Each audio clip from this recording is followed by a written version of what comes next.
Okay. జై తెలుగుదేశం, జై జై తెలుగుదేశం. తెలుగుదేశం మహానాడు పండగ సందర్భంగా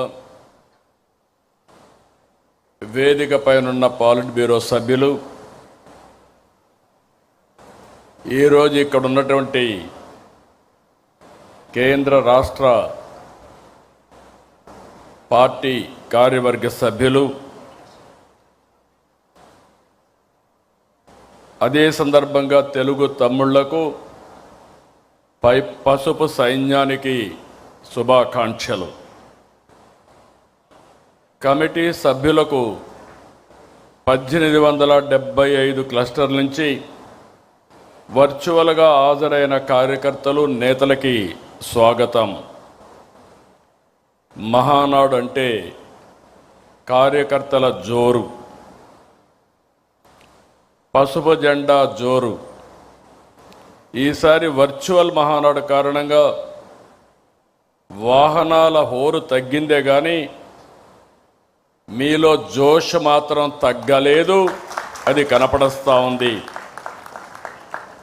ఒకప్పుడు నేను దగ్గరుండి మీరందరూ కూడా ఉంటే, దూరంగా ఉంటే కనపడరేమో కానీ ఇప్పుడు టీవీల్లో మీ యొక్క ఇది చూస్తున్నా 1875 క్లస్టర్లు కూడా అనుసంధానం చేశాం. ఎప్పటికప్పుడు సమీక్ష చేసుకుంటున్నాం. ఈరోజు మీరు చూస్తే లక్షలాది మంది ప్రారంభం రోజునే అదరగొట్టారంటే అది ఈ యొక్క మహానాడు ప్రత్యేకత.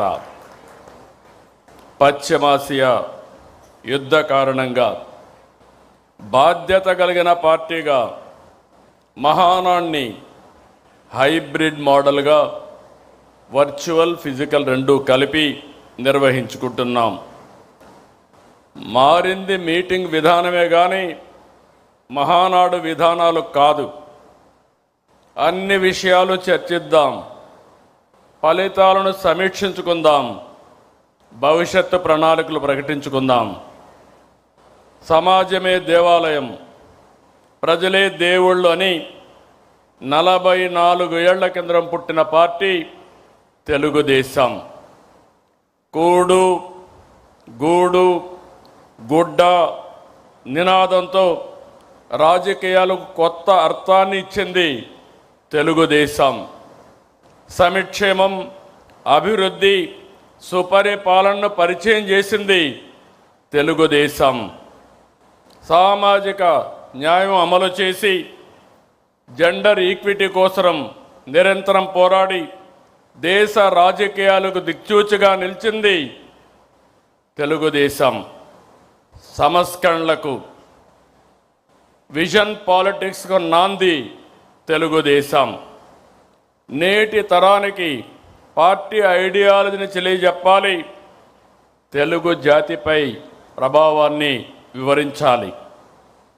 తెలుగుదేశం పుట్టుక, ప్రయాణం, ప్రస్థానం అన్నీ అద్భుతాలే, ప్రతి అడుగు సంచలనమే. ఆంధ్రప్రదేశ్ అభివృద్ధిని తెలుగుదేశం పార్టీ ఆవిర్భావానికంటే ముందు, తర్వాత అని చూడాలి. దేశ రాజకీయాల్లో ఒక రాష్ట్రంలో లేకపోతే దేశంపై ఇంతలా ప్రభావం చూపించిన మరో ప్రాంతీయ పార్టీ లేదు. ఇది అతిశయోక్తి కాదు. జాతీయ జెండా దేశానికి గౌరవం, పసుపు జెండా తెలుగువారి ఆత్మగౌరవం, ఆత్మవిశ్వాసం. ప్రతి ఒక్కరికి పసుపు జెండా చూస్తే ధైర్యం,